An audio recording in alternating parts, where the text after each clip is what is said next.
Hi, welcome to my channel and thank you so much for joining me. Today's layout, I wanted to have a play with some texture paste and also some watercolour paints that I've got from Kuretake. I think I just bought them on Amazon. So I've taken a mask from Vicki Boutin and I'm going to use my watercolours to colour the texture paste. The photo that I've got is of my two children and my nephew in their beautiful raincoats that my nephew's mum, my sister, bought them. James is in red, George, my nephew, is in yellow, and Amelia's in pink. So I wanted to copy those colours down the mask so it emulates what they're wearing. So I'm just sticking the mask down with some masking tape just so that it doesn't shift about while I'm putting this texture paste on. And then I start smoothing it over. I'm not too bothered about it being too smooth, but I want to make sure that it's fully covered. So I start with the red, and then I decide to go in with white once I finish this layer of red, but just mixing in a tiny bit of the red to give like an ombre effect almost. And straight away I've gone over the edge. So just cleaning off the palette knife. Checking that I'm happy with the tone of red. It's not too far off, it's not too bad. And then going in with the white, and you'll see us slowly bring in a little bit of the red from the line above. Just to ombre it down into the yellow, which will be next.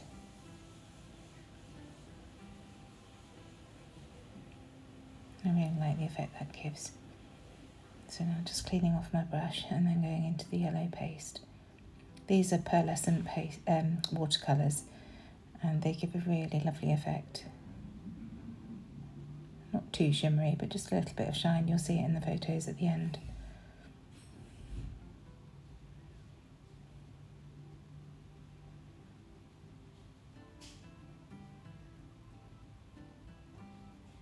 And I do both of the middle rows with this yellow.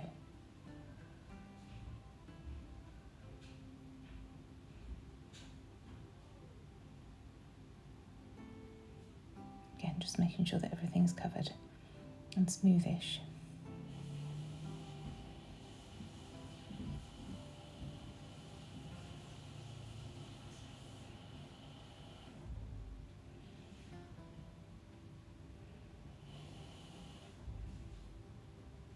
And then finally we'll go in with the pink.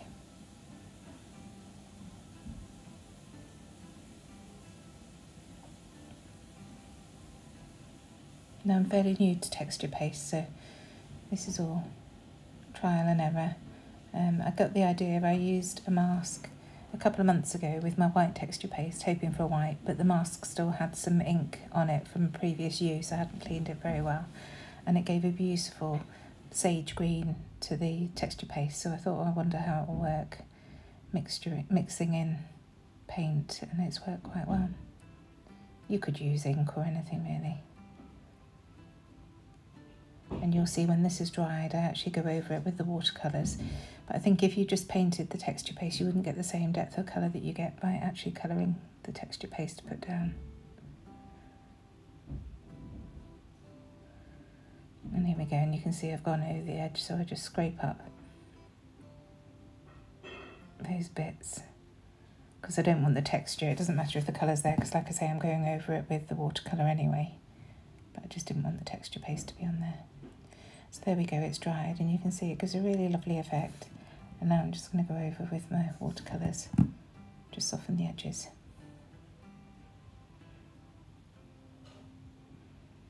And I really want to get these colours to bleed into each other, so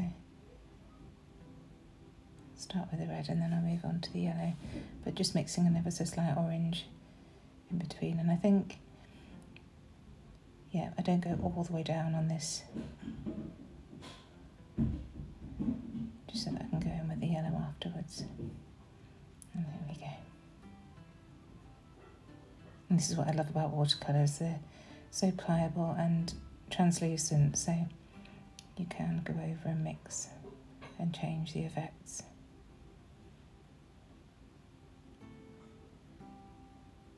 When you see the brush going off the top of the screen, that's just me loading up some more water onto it.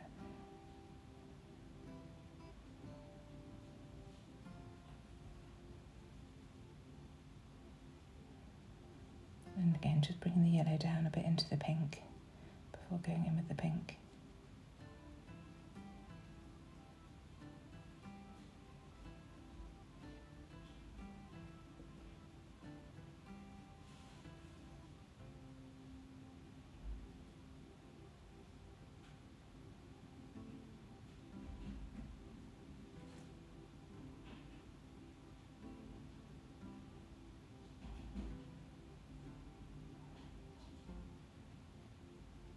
Just blending and mixing, making sure I'm happy with the way things are. And then some splatters, just to extend those lines. So red where the red is, and then yellow where the yellow, and pink where the pink is.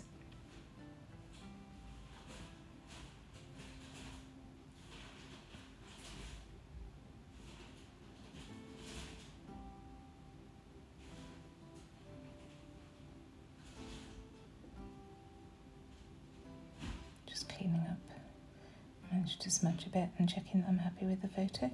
And now it's dried off, I'm going to start layering. I've pulled out some embellishments from 49 and Market Spectrum Sherbet because I thought all these colours went perfectly.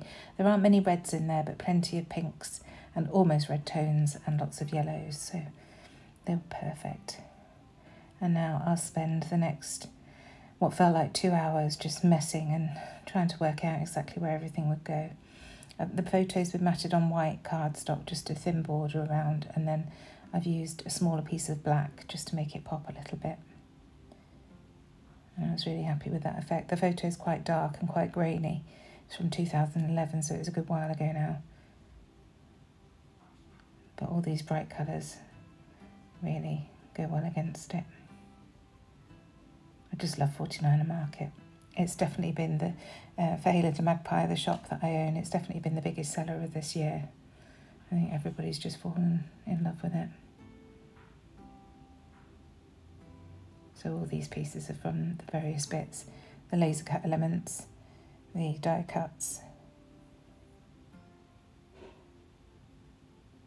and a flare that we at Hey Little Magpie designed to go with this range. And that's from the chipboard pack, that little frame at the bottom left that's underneath the flare. And the same with the round chipboard circle. I don't think that actually ends up on the final cut. But... And as you can see, messing and messing, trying to work out. And of course, nothing's stuck down. So as soon as you move one thing, everything else shifts. Quite often while I'm doing this fiddling, it's because I'm trying to work out what else and just give myself some headspace to think, what else can I do? What else does it need? And here I bring in my box. This is my box of all the bits. So these are the laser cuts. Absolutely fantastic. Loads of beautiful pieces on here. And just take one of those tabs. You know, I love putting my date on those, so the date will go on there later on.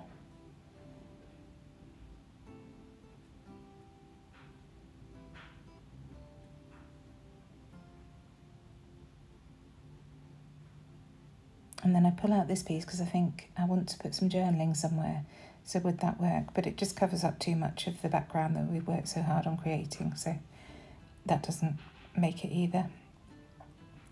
And here are the ephemera, just looking at the back to see if there's anything else that I want from there. But nothing jumps out, so I'll leave that.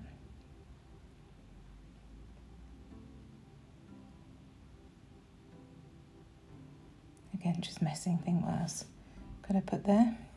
And then the tags, have a look through the tags. And I think one of them's going to work, but when I put it behind, you lose most of the colours, and actually it's got quite a lot of orange on, and I didn't really want to introduce too much orange. I wanted to stick with the yellow, pink and red. And then I find this chipboard one, and that's much better. That's all yellow, so I stick with that. And then I go over to the paper pack. I've only got the 6x8 papers here. And I start off with just an offcut that I had hanging about on the top of the box, but I don't like that. And then I find a piece which looks really promising, and it's got stripes down the side, can you see there? And I think, oh, that would look really nice, so I try it out, cut it down to size.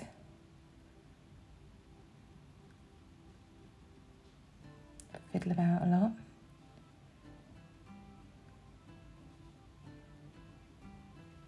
And then again, when I put it on there, I realised that it's just way too big and it's covering up all that beautiful work. But it's definitely something that I'll use in a future layout. It does look really good like that laid up, but not for this one. So start messing and then quickly realise that it's just not going to work.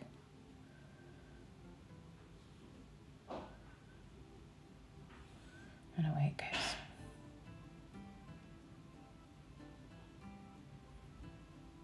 So I decided it's about time that I start sticking things down.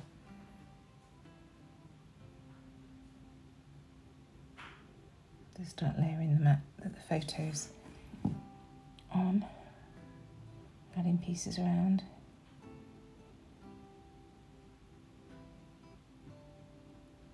Just making sure that everything's straight and that I'm happy with it.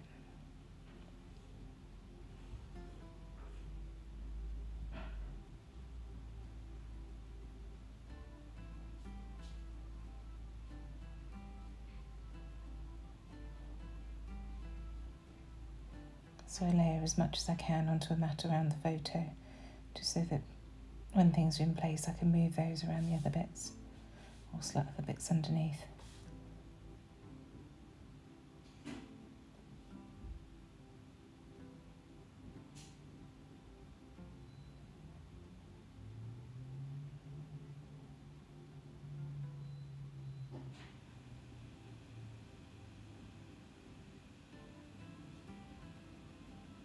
Just checking that everything's straight. I don't trust my eye anymore.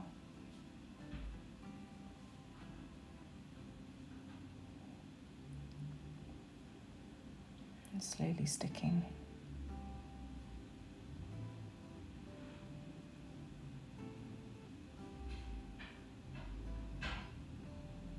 And already I can feel it's not quite right.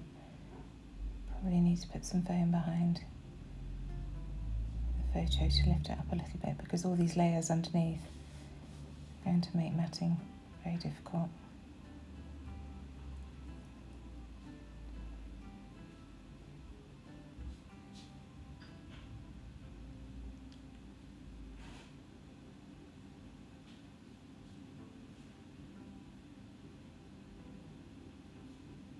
I think it's this chipboard piece that makes me realise that it's just not going to work, because that really lifts everything up. So carefully peel it off and add some funky foam.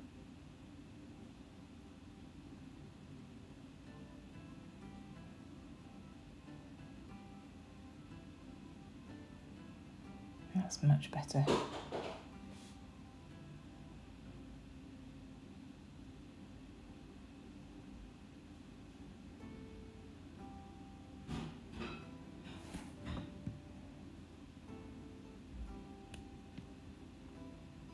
So just keep layering all these bits. I'm sure they're not going back in exactly the same place, but I had a rough idea.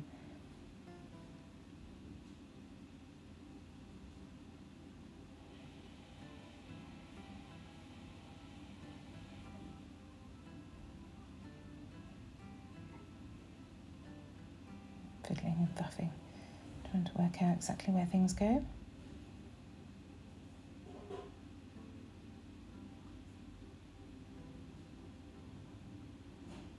And because of that mixed media underneath the photo and the bits, it's a little bit more temperamental. It's not sticking quite so easily. Probably should have used a little bit more wet glue, but it's fine in the end. It's all stuck down now. And once it's in the album, it doesn't matter if it's not stuck perfectly, so long as it all stays in place.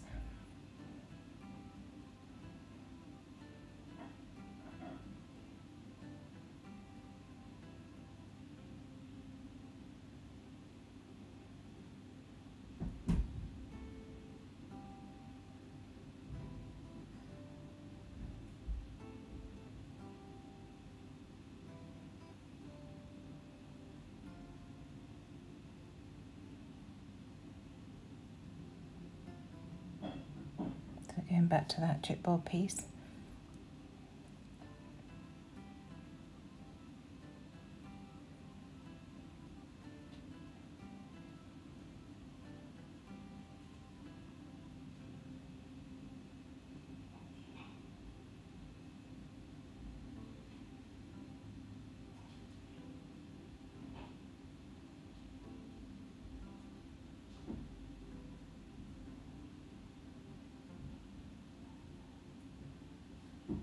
case of making sure that I have actually stuck everything down now.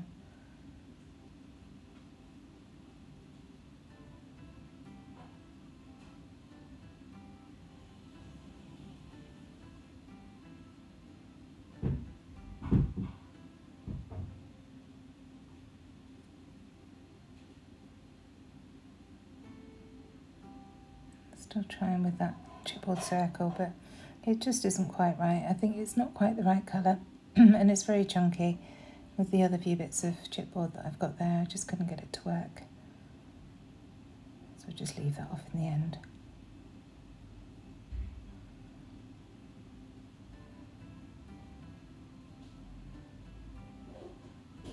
And then I want to do a bit of stamping. It's not often that I do stamping, but I do really like the effect of these crosses on this Thankful stamp from Elle Studio. So just check that it's going to fit okay. And then I go in first of all with my black soot, and I just want to test it on a piece of paper to check that I'm happy before I go ahead and stamp on my layout. So there's a black soot. And it's a gorgeous, very, very deep grey. So not quite as stark as a black. But it works really nicely.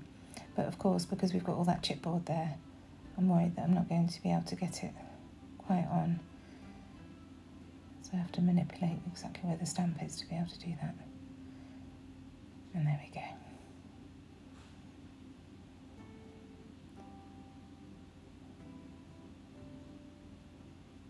And it's great for layering over itself, so increasing the size of the area that you've stamped by just layering them next to one another or slightly over one another. And then once I've done the black soot, I decide I want to go in with Candied Apple, which is a beautiful red, just to bring a bit more red down into that area.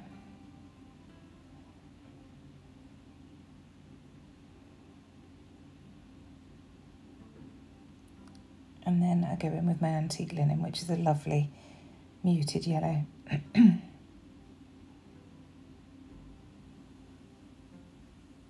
And that really just finishes off that cluster.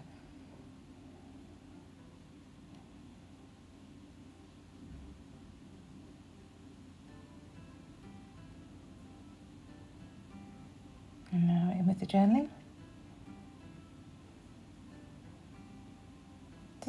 Doesn't need too much really, it's just saying where we were.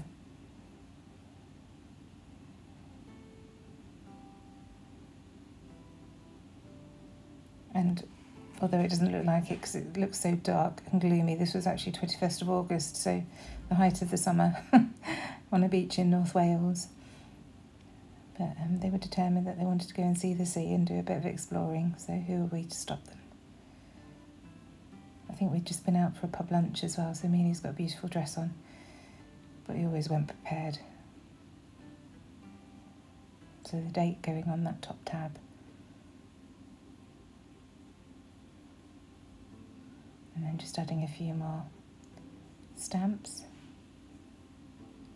where the journaling is. And that's it. So thank you so much for joining me. I hope you like it. I'll leave you with some close-ups and a final overview of the layout. See you again soon. Bye.